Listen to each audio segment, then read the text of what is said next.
What are some ways that you've seen out there that we can remove barriers to increase collaboration time between general and special education teachers?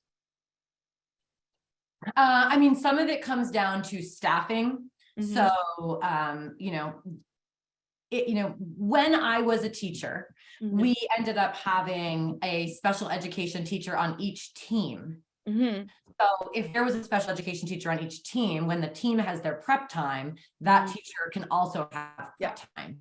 And what often ends up happening is there's a teacher who's spread among multiple teams or multiple grades.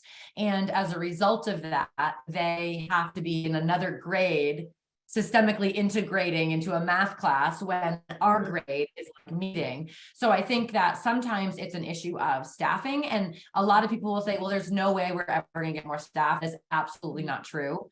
mhm, There's lots of ways to get more staff by really thinking about reallocating resources. None of those are popular, which I will very, very much say, but like there are ways to increase the number of staffing to better support all students.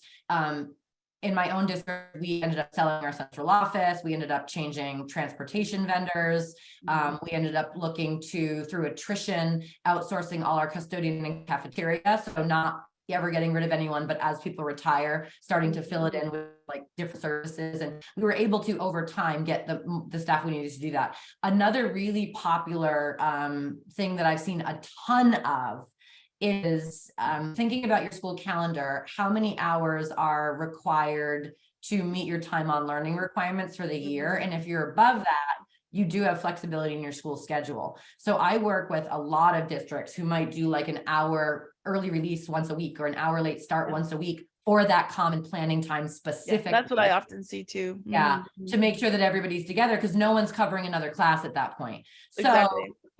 but it's all pretty systemic because staffing requires a long-term strategic plan. Yeah. Scheduling requires a long-term strategic plan. So Mhm, like, and none of these things are going to be really easy, snap your fingers, which is why you really need to have this like long-term strategic plan, mhm. recognizing that these are areas of need so that we can address them.